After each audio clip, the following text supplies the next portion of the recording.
Yo, what's up? I'm Chasing Luma. I've been wanting to start this YouTube thing for quite a while now, actually, but what better time to start than the present? I've just finished and released a new song called Is This As Good As It Gets, which you should stream now if you haven't already, because this video won't make quite as much sense if you haven't. And yeah, just wanted to go over a couple of the elements in it that I think are interesting and that make it stand out, and talk about the story of how the song came together. So let's dive into it. This whole song actually started from my friend Dabble sending me this demo that he did where he was recording live drums. He had set up his drum kit in his apartment and was messing around with recording it, and sent this kind of innocent loop, which I'll play now. And I'll skip it a little bit more.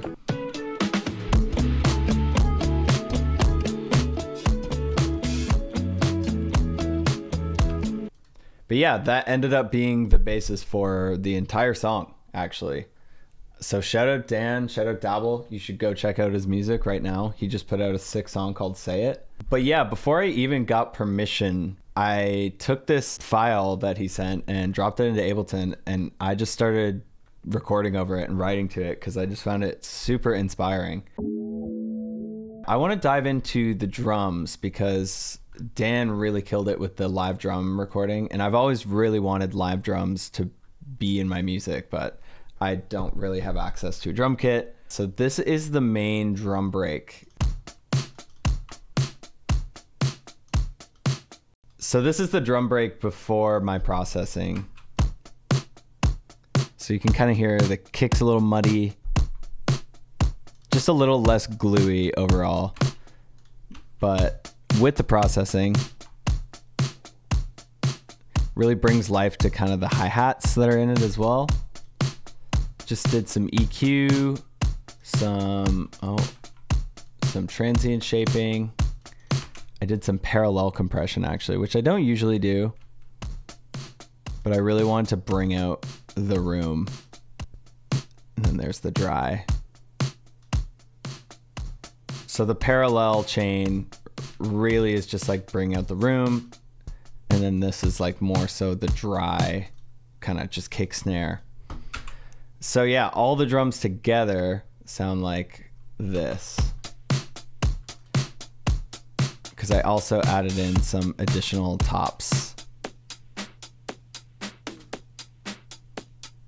Give and you take advantage of everything.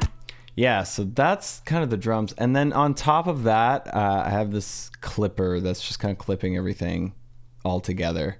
So without it, you can see kind of in the metering, it's a lot quieter. This really pushes it and kind of gives it that square off at the tops. So that's really most of the drums. I really wanted to go for that crisp, modern disco feel, because I feel like when you get that sound right and you get your drums glued together and get your drum mix down like perfect, it's so satisfying to me. I'll play this verse to give you an idea of some of the melodic elements that are within it. So Dan had also sent over these guitars. Some of these, just kind of power chords. This pluck harmony, which I love so much. And then these ones as well, which is really, throughout the whole song, it's very fundamental to the whole rhythm of the song. And then for this bridge, that's where the chord change happens to give some drama, I guess, to the songwriting. So have this little group right here of just some pads that emphasize that chord change.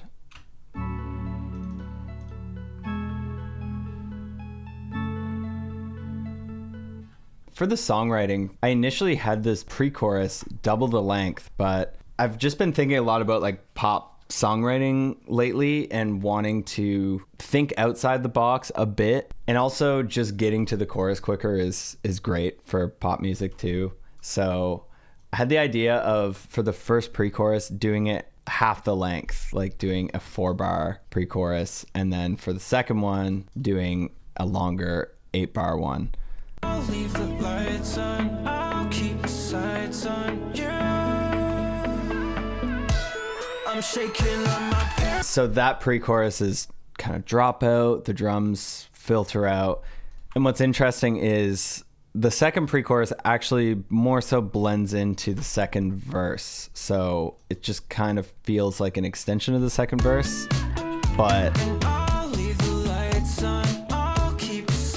it still follows that same like writing pattern. I'll leave the lights on, I'll keep the sights on you. And this first one, it's just, I'll leave the lights on, I'll keep my sights on you. But this one extends into, I'll leave the lights on, I'll keep my sights on you. It's something I can't deny. and then extends into a new thing. Right, we could be wrong, hills we could die on, even as romance. So I thought that was an interesting songwriting trick. I think it gave it some depth that it wouldn't have otherwise. So I went over the drums. They don't really change too much throughout the whole song other than the addition of some crash cymbals and top end energy. But what does change is the bass. So in the verse, it's just this one layer, The one that which I recorded. But then in the chorus, we've got this massive kind of distorted layer, which I'll unfreeze. It's from the Arturia Minimoog emulation. Just a preset I think I tweaked. EQ doing nothing. Saturn doing some crazy work here. Amp setting maxed out.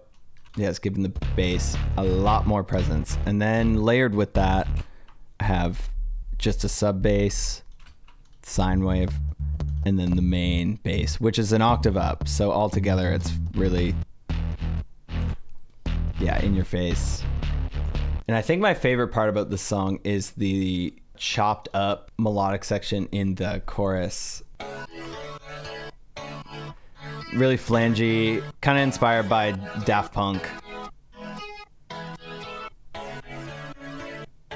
and outs left told me, is this as good as it gets? Had these M1 E pianos. I think this is just the M1 house piano. And then this like Mario 64 water level sounding one. And a sample I found from Leno.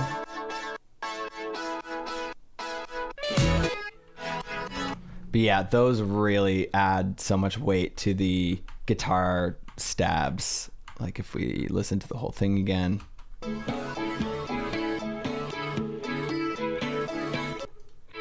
I have this guitar layer that I call 75 that makes it into a lot of my songs because it's just playing like the root, which is a very 1975 thing to do.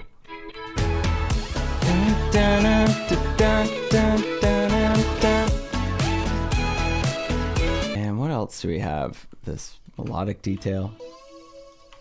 Some sound fonty sounding. And then, of course, we have the really crazy, I've heard people mentioning, saying, oh, that synth is sick, but it's actually a guitar. This crazy post-chorus guitar lick.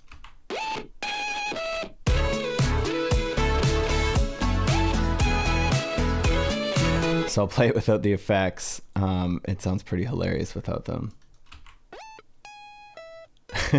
But that's one thing I really love doing so much is morphing a guitar or affecting a guitar so much that it's just unrecognizable to being a guitar anymore. So with all the effects.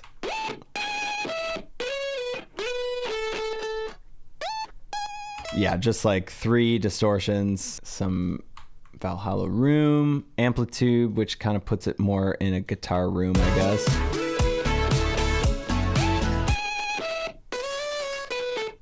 Takes away some of that harsher high end.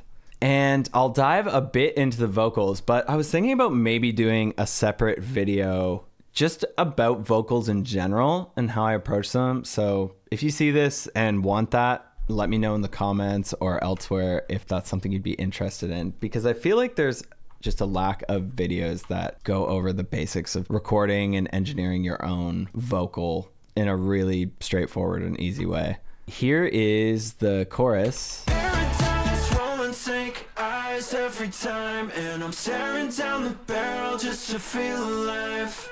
I always love stacking up a chorus vocal massively. So here's the main lead. Paradise, roll and sink, eyes every time, and I'm staring down the. I think I have a high-pitched octave up,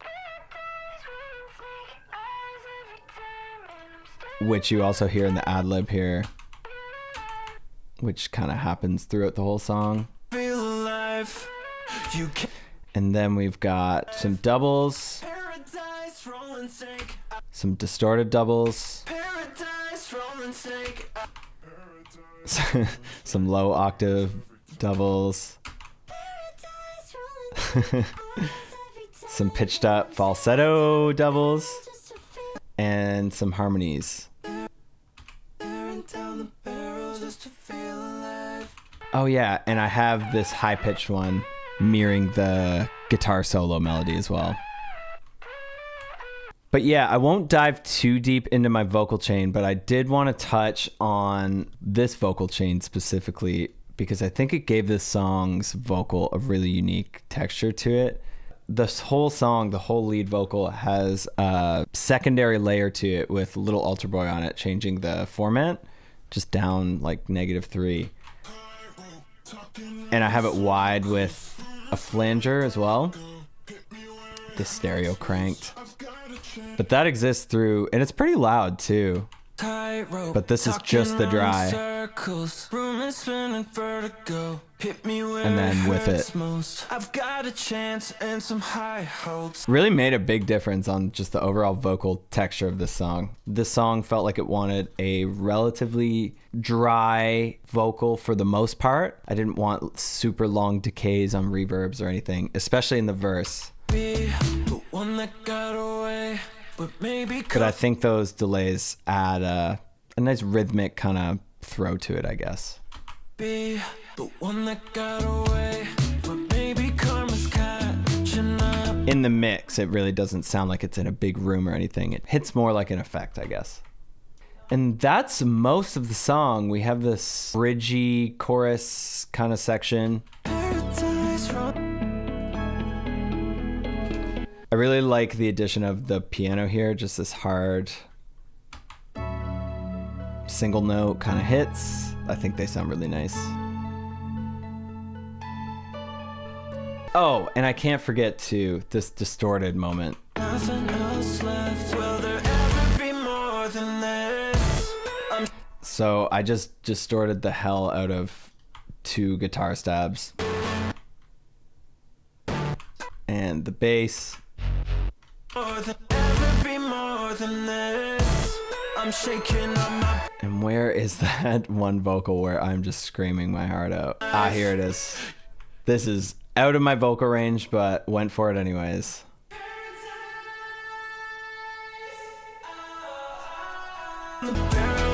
But it really does add that extra depth to the last chorus to make it hit harder. I just needed that one extra belty bit to finalize the song. I'm shaking on my paradise, rolling sink, eyes every time, and I'm staring down the barrel just to feel alive. You can't take much from someone who's got nothing else left. Tell me, is this as good as it gets? So that's going to be it for this breakdown of Is This As Good As It Gets? I hope you maybe learned something. I hope you like this song. Go stream it if you haven't already. I'm super proud of this one. There's more in the tank to come from me. I'm going hard, just releasing singles all this year. So I hope you'll stick around for it. And I'm hoping to make more YouTube videos in the near future. So hit the subscribe button, drop a like, and thank you so much for watching.